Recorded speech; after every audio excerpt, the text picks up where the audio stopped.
Good morning to everybody out there in Cyberland. Please join us in our madness here as we celebrate the phenomenal world of Disney Plus's new film based on Catherine Applegate's New York Times bestselling and Newbery Award-winning novel, The One and Only Ivan. You've jumped right into the madness with us, so I'd like to welcome all our panelists right this second. Very nice to be here. Very nice, very nice. Hello. Very nice. Hello, everyone. It just shows you that actors can't follow directions. No, I know. We can't follow anything. The curtain was still down. We walked out on stage. Oh, should you show how amazing Thea is for putting us, like, managing this bunch? Yeah. Yep. That's the thing. It's the magic of the circus, and you guys are here for it. And I'd just like to welcome everyone very specifically today. So we've got Bryan Cranston, Angelina Jolie, Sam Rockwell, Danny DeVito, Helen Mirren, Chaka Khan, Phillipa Soo, Brooklynn Prince, Ariana Greenblatt, Ramón Rodríguez, Ron Funches, Mike White, and director and master cat wrangler, Thea Sheriff. Yeah. Our fearless leader. Yes. Yes. Truly. Now, you guys, I'd like to kick this off by asking you all the same question. And so I'll give you a heads up with your name when we're going to come to you. But I actually think that the character Bob is rather prophetic. So one of the things that he said really caught my attention. He said, we're all a little artsy. Yeah, and we are. I love that. And so I actually wanted to kick this off by asking everybody how you're a little bit artsy outside of your acting. Tell us a little bit about yourself, maybe something we don't know. Why don't we start with you, Bryan? Well, I agree with you. I think the character of Bob is a little pathetic. If that's Pathetic.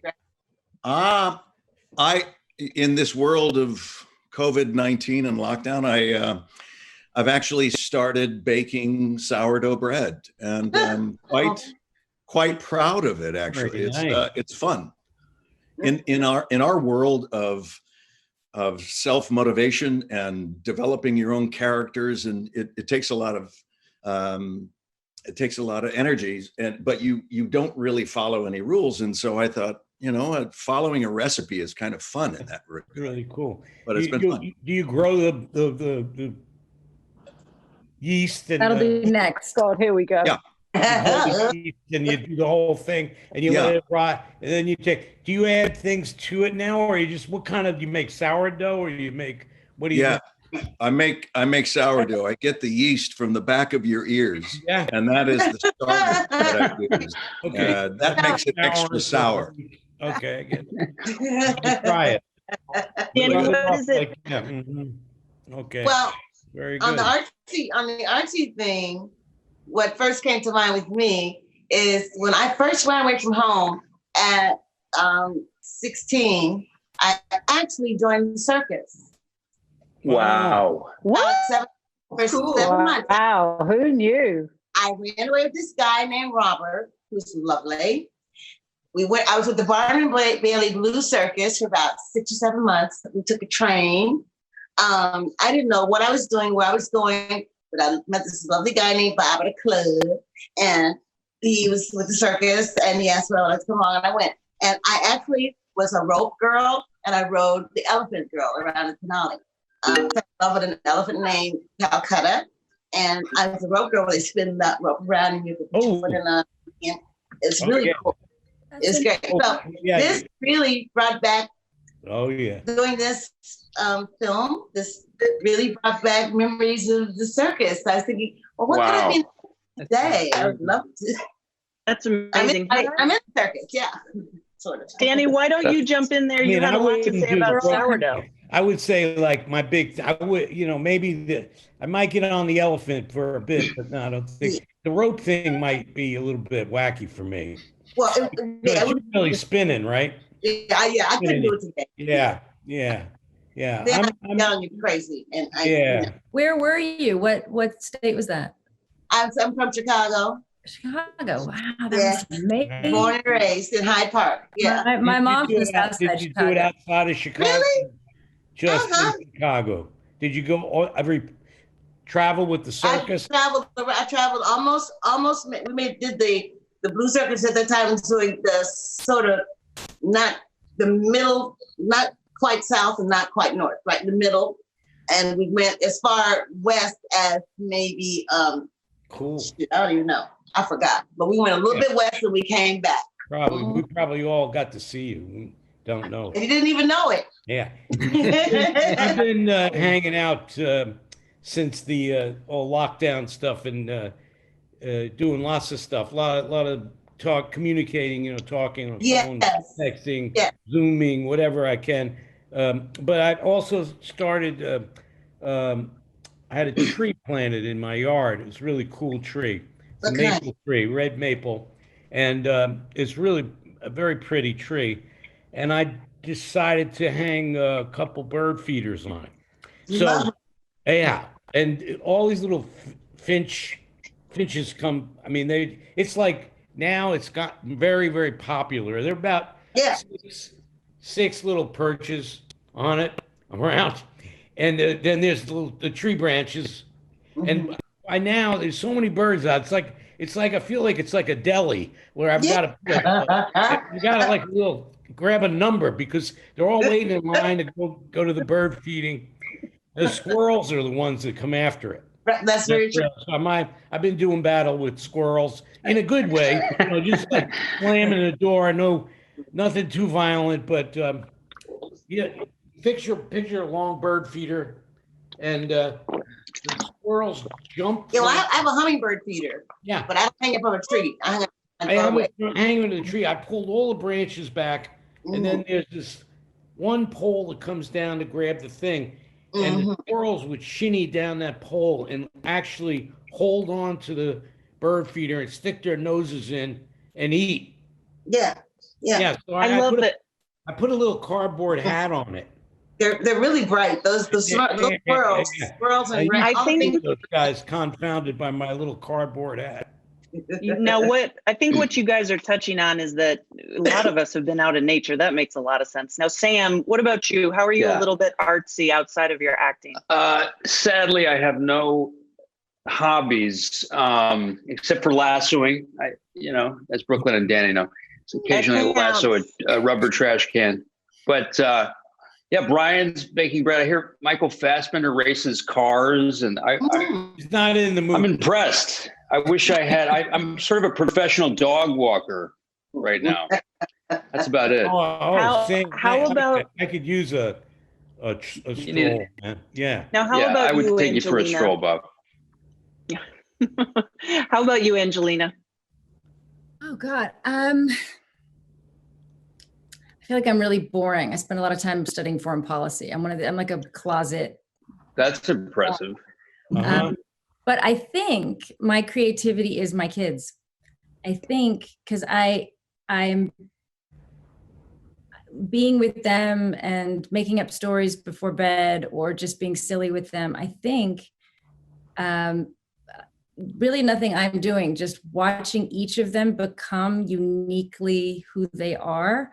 And being around it and going into each of their, whether it be their rooms and talking to them or developing, helping them develop. It's not as much me, but it's my mom was like that. She was always you're getting a lot out of that. Loved seeing other people's creativity. It's another world. I was babysitting last night. I was babysitting all night because my daughter went to the studio.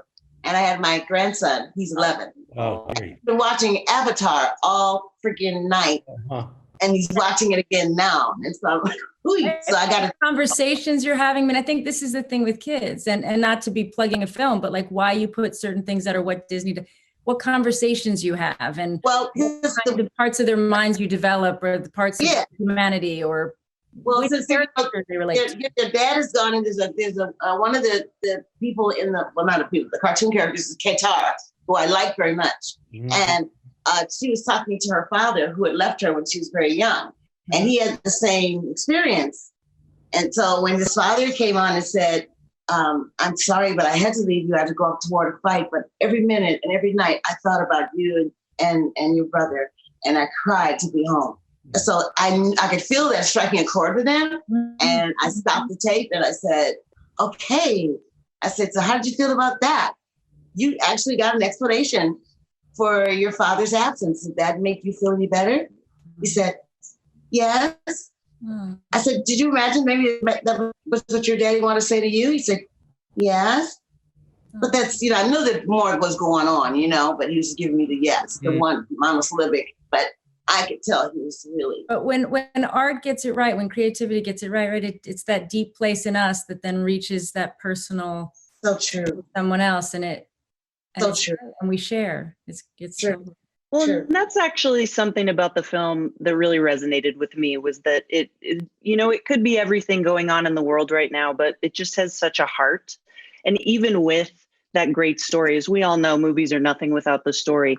Thea, I wanted to ask you, about, can you talk about some of the complexity, because obviously the script is so nuanced, but at the same time, you're really dealing with a lot technically as well. Can you talk about some of the balancing those two things? Firstly, I'd just like to say I'm so grateful, Angie, that you're on this. Yes. I thought that answer was just absolutely brilliant. So do you mean in terms of, how did I deal with all of these crazy ass people? Which, like I said before, I know there's somebody just outside that door with a huge trophy for me now that you've all appreciated what it was like. So I'll say two things. One is, in terms of shooting this movie, was very much like simultaneously working on two movies at the same time, because of the technical aspect of it. So on the one hand, we started the whole process with the voice actors, because the animators needed their voices to begin to be laid down for the animation journey to begin. So we started with that. Then we shot all of our live action stuff. And then we went back in and we shot the virtual aspects of the film, which was whenever we had just animals in a scene together. And those scenes we often revisited. So we went back in and we did them several times just to get tiny, tiny nuances, changes in the actors' voices, changes in their performances, made a huge change to the animators and what they were doing.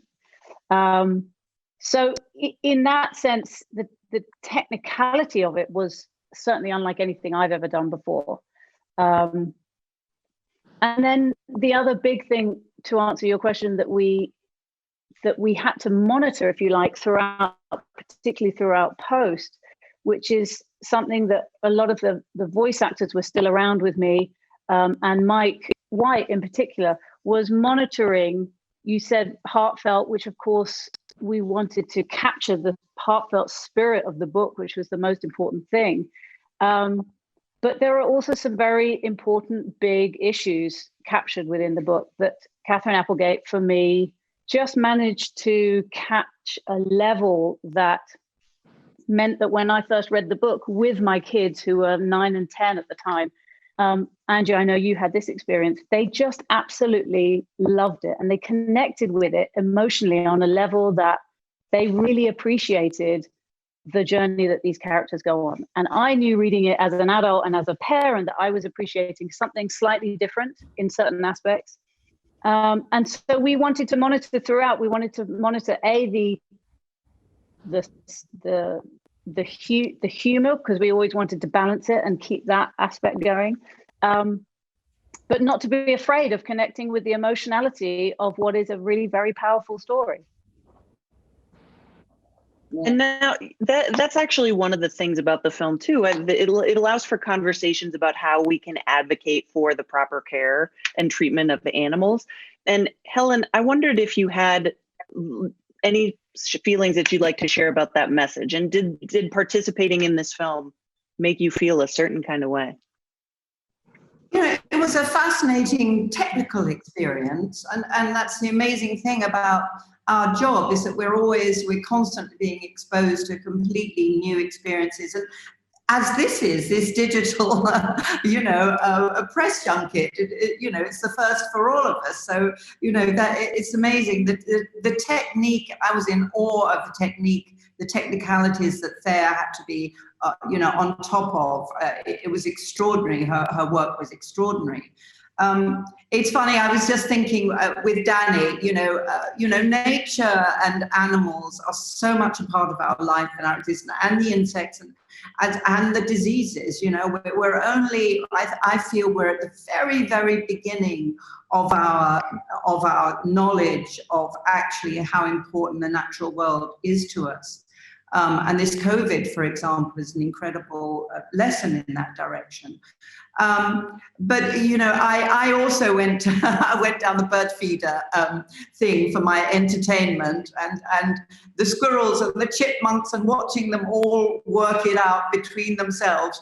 And then what happens is a great big black bear comes along and takes the bird feeder and goes on. Just goes away with it.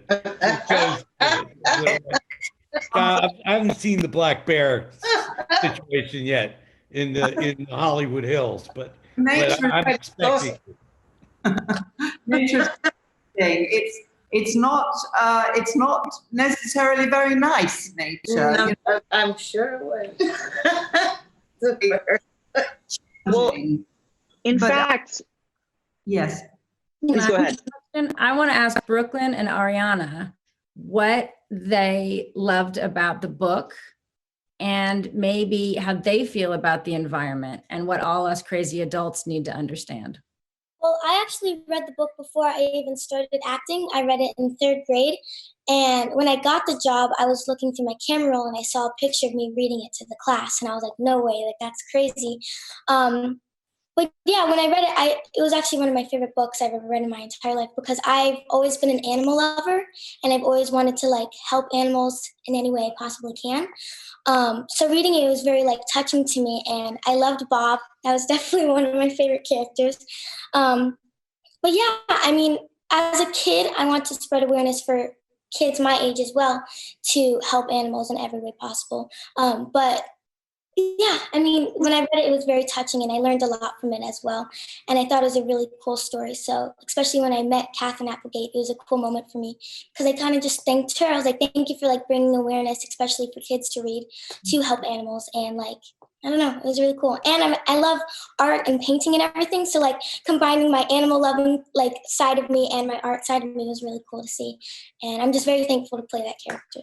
Ariana, were those your drawings that were used in the film? Yes, actually. So when I had breaks during school, I actually drew some of the drawings. So the Bob one, a few that you'll see. But yeah, it's really cool, and it was such a cool opportunity for me to put my own art side into the movie, and it's something I'll always remember too. Man, you're like the Bob Ross of this group, I'll tell you. I love also your relationship with your dad in the movie. And I thought that it was so lovely seeing that a child, and the moment when you ask your dad to understand how to help. Right. Dad has to make the choice of his professional career, his life, his responsibilities, or doing the right thing. Yeah. And that he is pushed from the child to understand that and the choice he makes. I love that moment. It's a cool moment for me to play, because kids can also make change, and especially as I'm so young, I want to make change as well. So having that moment of the kid talking to the adult of how to help and how to change is a really cool moment. And Ramon is also a great person to play with, so that was cool. Brooklyn, what do you think so what are your thoughts on the book, and what do you think that you want to share with all of us adults? So I read the book with my grandma, my Mimi. Love you, memes.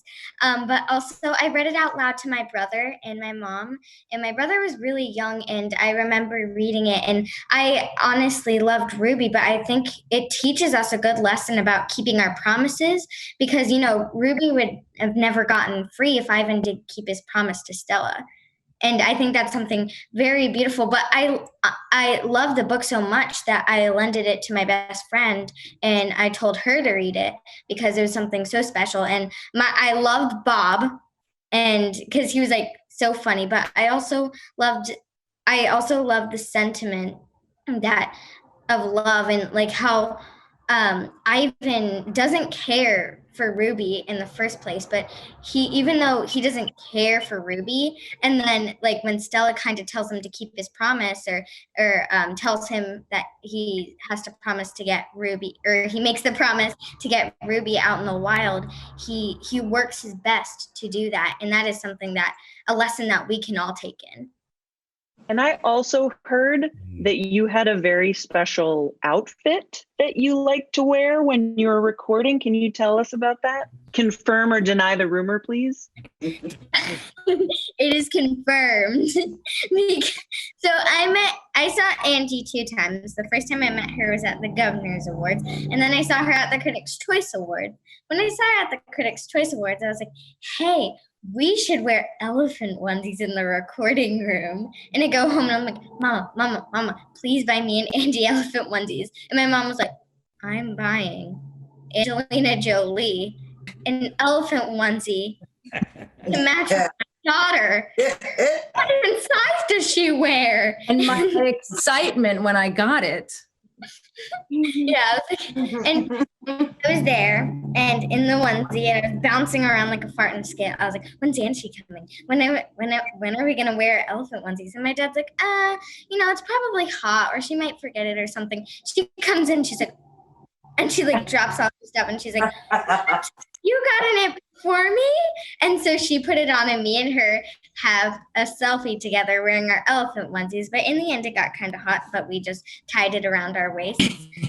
But Angie also bought me the stuffed animal with a little baby elephant and a big elephant holding each other's trunks for Easter.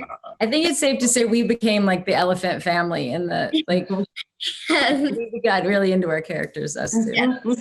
Love it. I highly recommend to everybody that doesn't already own a onesie to do it. It will change your life. And Sam, I wanted to ask you a question from Ben O'Shea. He wants to know, thanks to COVID-19, humans around the world are cooped up in their homes right now, a lot like the animals in the mall. So what can the one and only Ivan teach us about getting through this predicament? Oh boy. Yeah. Like Papillon or something. Yeah. That's a good question.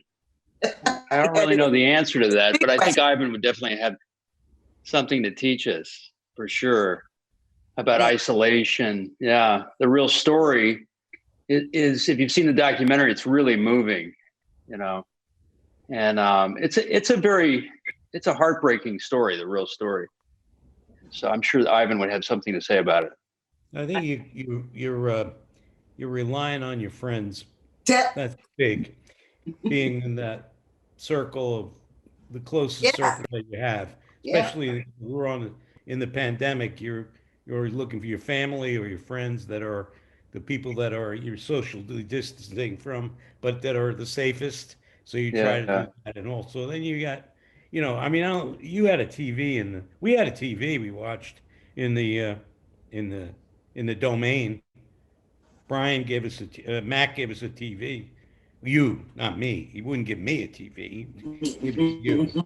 So we watched a lot of. Yes, that's right. We were very familiar with all the hit shows of the day. We knew exactly what was going on. All the westerns. Westerns were the best. Rawhide, sure. Cut them off at the pass, baby. Right. And you know what? Oh God, these are all so good. Speaking of friends, I'd like to talk to our parrot and our bunny friend. That's Phillipa and Ron. I wanted to ask you a very serious question about how you got into the right frame of mind to play your character. Ron, would you like to go first? Oh, ladies first, please. You first. Well, it was very simple. I thought to myself, what do parrots do? Aside from Gilbert Gottfried's performance in The Lion King, I thought just look up some parrot videos, and I did. And then I tried to make my squawkiest, most parroty sound in my house for everyone else to hear. And I actually asked my husband, I was like, does this sound parody enough? And he was like, totally, that's great. So I was just walking around my house being like, for like an hour. Very artsy. Mine was very simple. I don't really have many voices. I don't do, I'm pretty new. I've only been acting for like 6 years. I don't even know how I got on this Zoom call, really. I'm just happy to see these people. So I just did my voice. And then sometimes they would tell me to change it a little bit. And then sometimes Danny would tell me to try different things. And then I would say, okay, Danny, you're very aggressive for your frame. So of course I will listen to you. And then that was pretty much it for me. And then, and in turn, now I'm in like a lot of movies and TV shows. So let's just keep it going. And do you find yourself with a new affinity for fire trucks? I've always loved fire trucks. They are my favorite of all trucks. They have a truck that has the most power and also has water. How could you hate a fire truck? And if I could live my whole life in a fire truck like a bunny, I would do that. I understand Murphy's position the whole time. And Ramon, we've heard Thea discuss like some of the challenges in filming, but could you talk about specifically the challenge? You've been in several effects-driven films, and what were you seeing when you were on set? What were you acting with? Well, some amazing people. I mean, one of the greatest gifts and one of the greatest challenges was probably Bryan Cranston. Incredibly gifted and wonderful. Boy, oh boy, he'd like break into his little Walter White character every once in a while and start getting a little aggressive. But it was really interesting to see some of the characters that played, Ivan, Ben Bishop, who was amazing. He'd be wearing like a spandex all over his body and these stilts, but he really, when I watched the film, I could actually see so much of his performance. I could see so much of what he gave to that character's physicality, the eye. It was really kind of incredible to work along him. And even, there was a character that played Ruby that would get into this small baby green elephant outfit and be walking around the set. And after a while, you'd kind of just go, that's a baby elephant. It was actually nice to have that. I've done stuff where there's nothing there. So it was actually really nice to have, and there's something about acting along, real person. So Ivan, having been there and having him really react to you and perform, as well as Ruby, and the people that did Stella. I mean, it was a great gift to be able to have those actual people performing, and they're incredibly skilled. So it helped us. I know Ariana, myself, Awine, Bryan, like to be able to work along those characters was really great. I just want to circle back actually to something that you asked earlier in regards to the message, just about the film and the times that we're in. And I feel like we've all been sort of indoors, and I think it's allowed for a lot of introspection, right? Which is, I think, really similar to what Ivan goes through in this beautiful sort of coming of age experience where he gets to really, and I love the message that you get to find yourself even later in life. We're continually on this journey, and here we are in this very interesting time where you get to sort of be home. And whether you're baking bread or I'm cooking, I'm almost like a botanist out here. I can like plant and doing all these things, but also just looking within and what's going on, whether it's with yourself, country. It's just a really interesting time. And I think these moments actually allow us to hopefully come out of it maybe a bit more evolved. And I think for Ivan, that's exactly his experience. So I think that's a pretty powerful message, and in particular to where we are right now. Definitely. I agree. Because when I was doing my bit, it just came back. We tried. I mean, when I first came in, Danny was saying like, do more you, like you say it. Do more. So my major experience in doing this part of Henrietta was just to be me, come back and find myself, and to do that. Mm-hmm. Yeah. And that was actually something that I wanted to ask you, Chaka. Is there like a particular aspect of Henrietta that you feel like is very deeply you? Because she's fun. Yeah. Henrietta and I are very much alike. I'm like usually the one that the person that people come to when they want the truth, but they don't want it to, they want it told in a sort of a funny way. But the real truth, yeah, if you want the truth, don't ask me. You know, it's like that. But I'm going to give it to you. But yeah, I found Henrietta being like very, I mean, I just came back to me. That's how I am. Henrietta, I think, is a great ambassador for me to just cut poultry out of my diet, period. Just so you know. Bryan, Juan Fernandez wanted to ask more about your character and how you're neither a full-on villain nor are you a full-on hero, but can you talk about what complexity your particular performance brought that might not have been in the script? Like, just talk to me about the acting craft. Well, I'm not a thespian for a reason. I mean, I'm not an actor or actress for a reason. You could have fooled me, Chaka.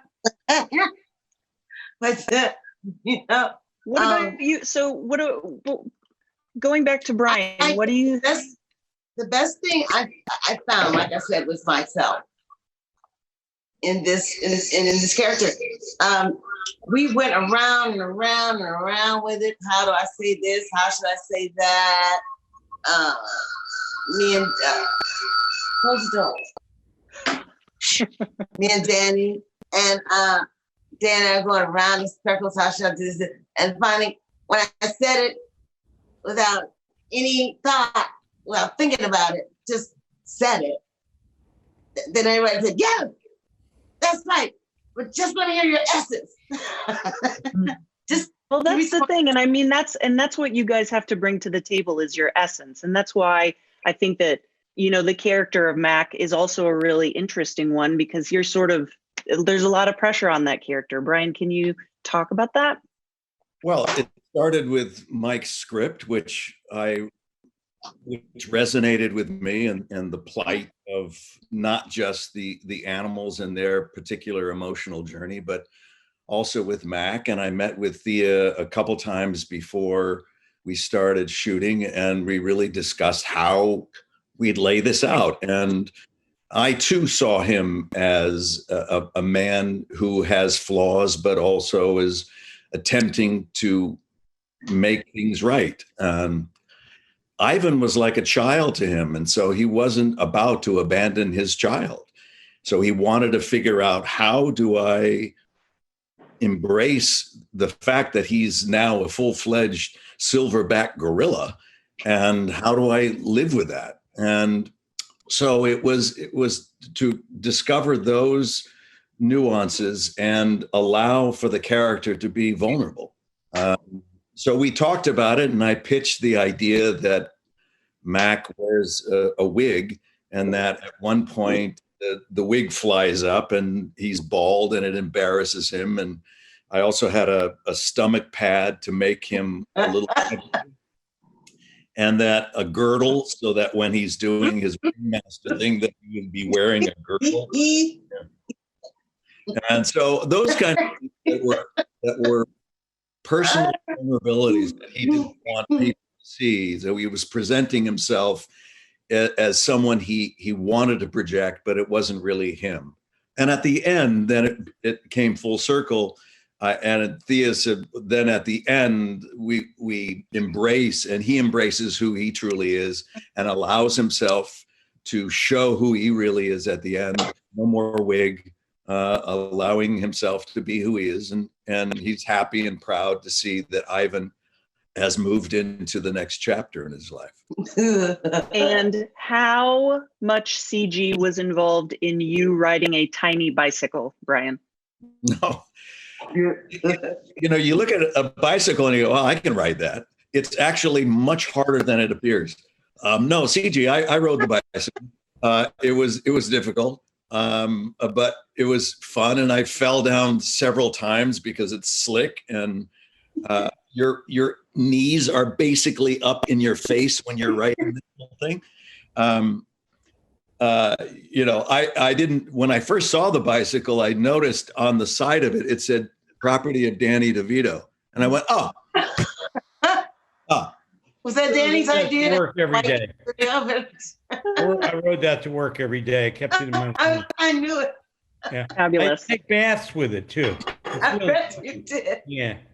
Really nice. I know you did. Now, Mike, Jamie Philbrick with WeLiveEntertainment.com has a question for you.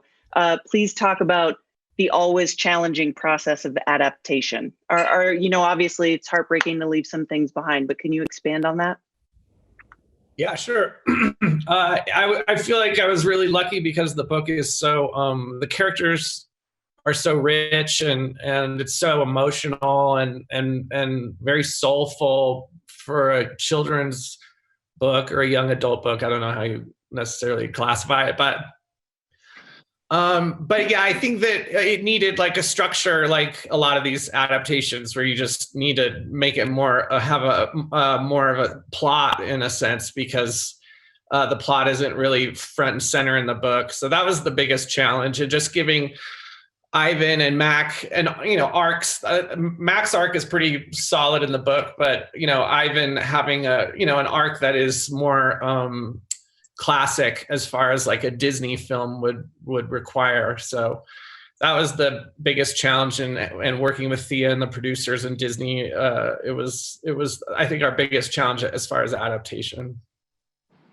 And Angelina, what was it about this project? This question, by the way, comes from Courtney Howard. What was it about this project that made you want to take on a producer role in addition to lending your voice as a character? Well, thank you, Courtney. One of my children read the book and said that they loved it, and I read it, and we kind of talked about why it was special and why it meant so much to them, and so I started to pursue where is it being made, what's happening, and started to get involved and looked at, and even the early drafts, it was very interesting. And one of the things Mike did that I think was very special is I'd seen it start to go down a road where it really started to become a light, fun kids like action, a simpler story. It was easy to somebody to come in and just try to pick a few threads and make it quite simple and add some action here and to really make it what it is intended to be. And Disney and Mike and everybody involved really to understand that it's hard. It's not a light film. It deals with heavy issues, but it is charming and fun and full of life. But it's deceptive in kind of what the packaging. So I thought very, very important and wanted to get involved. I like the messages in it, and I'm excited that this young generation as well. I think all of us older people will appreciate it for many reasons, but I know this young generation is really very aware of what is happening in the world to our natural habitats, to these animals, what's happening in Congo and losing ground, what's happening with the gorillas, the elephants, and they're angry, and they want to really be clear about what kind of treatment is appropriate, what kind of captivity is appropriate, again, being against poaching, being against preservation of natural habitats. So I think this will, this represents them. It represents, Ariana's character represents them. And I think that's strong for them today to see that their actions can make change. Oh, yeah. And kind of in the same vein, Thea, Don Kay had a question. Can you discuss the challenges of addressing issues of animal captivity that while also making it a fun, endearing film? Like, were there particular visuals you had decided against and things like that? Thank you, Don. Easy question. Yes, it was a big concern from the beginning to, again, try to not make it feel like a documentary that's been made already on the real life story of Ivan the gorilla. And this is also, it's not just any studio, it's Disney. And so we definitely knew that there was a tone that we had to get right. And that was everything from Mike and I in the beginning working on the script and throughout, to endlessly looking with the designer, Molly Hughes, as to exactly how the domains would work physically, literally like how big the bars are, so that on camera they would have the right feel. And that sometimes there are some shots, obviously we chose very carefully when we came to edit it, that certain scenes, there are no bars to be seen whatsoever. And in other moments, we've chosen very carefully when the presence of the bars are there so that they are a constant reminder. You know, it's not easy when your leading character is behind bars for 80% of the movie. And you have to hold at its heart that he creates a dream. He's given a gift by Stella to create a gift of a dream to get out. And as Brooklyn put it beautifully earlier, to hold on to a promise that he gives to Stella. And so throughout the movie, for example, we also made the choice to have, there's next to no green used in the movie. So that when you get to either Ivan's flashbacks from when he's a kid, which we made as green as possible and made as like the Congo as possible, or the very end when he gets to where he needs to go. Again, we made that as green and as lush as possible. But every choice up to that point with both the designer and the costume designer, we did everything to keep as much green away as possible. And if you look very carefully, the biggest decisions we had to make, I thought, because I'm a Brit, and then I realized this wasn't going to be a problem, was exit signs that over here are green, but I don't think they are in America. So although there's a nice symbolism in that, we didn't even have to deal with that. So actually, yeah, that was one of the main decisions that we made very, very early on. That's so interesting. You thought that really does. It makes an impact. I didn't realize that, but thinking of the film, it does make a huge, strong choice. Now, believe it or not, we've almost reached the very end of today's press conference, but I won't forgive myself if I don't ask Danny DeVito, how much of yourself did you put into Bob the Dog? Let's see. Well, first of all, it was a pleasure being in this movie. I love working with everybody in the film, and Mike and Thea and all characters that were with me in the, I mean, I'm an animated dog, so I kind of spoke with Sam and Helen and everybody, you know, but I put a lot in the character. I feel like the thing about Bob for me was I wanted a friend. I always wanted a bigger brother in my life, and I want an older brother. Now, I don't know if he's older than I am, but I know he's bigger than I am. And that gorilla was my best friend, is my best friend. And, you know, I always wanted a soft place to sleep, and his belly is just so soft. And I could just think about right now just sinking into that belly and maybe eating a little piece of pizza first and watch this little cowboy movie. Just let my eyes go and go to sleep with that. You're making me sleepy. I'm sorry. I had a One and only Bob next. Right, can I just quickly say thank you all to all of you. Obviously, we should really be standing on some podium somewhere, passing a mic down the line, welcoming everybody to come in and see our movie. And so sadly, we can't be in cinemas at the moment, but at least we are blessed with having the option of putting it right out there to everybody on Disney Plus. But thank you all so much, all of you, for everything that you put into this movie. It's so cool to see you all together, because I never got this. I never got this moment. I had you in little pieces, and now I've got all of you. So it's amazing. Thank you all so much for doing this, and for, as I said, everything that you put into the movie. You're all brilliant, and I'm really, really proud of it. Yeah. Thank you. That did an amazing job. You're the It's great best. seeing your film. We love you. That's exactly why she is the master of herding cats. Yes. And we have already reached the end of today's press conference. And so for all of our participants, you are now welcome to wave and say goodbye, turn off your video and mute yourselves. And Bye, everyone. bye, everyone. Bye, celebrities. Bye, Ron. You. Bye, Angelina. May everyone watching, may your days be full of soft bellies and pizza. And again, I'd like to thank Bryan Cranston, Angelina Jolie, Sam Rockwell, Danny DeVito, Helen Mirren, Chaka Khan, Phillipa Soo, Brooklynn Prince, Ariana Greenblatt, Ramón Rodríguez, Ron Funches, Mike White, Thea Sherrick, and I am Gray Drake. Everybody stay safe out there, and thank you for being with us.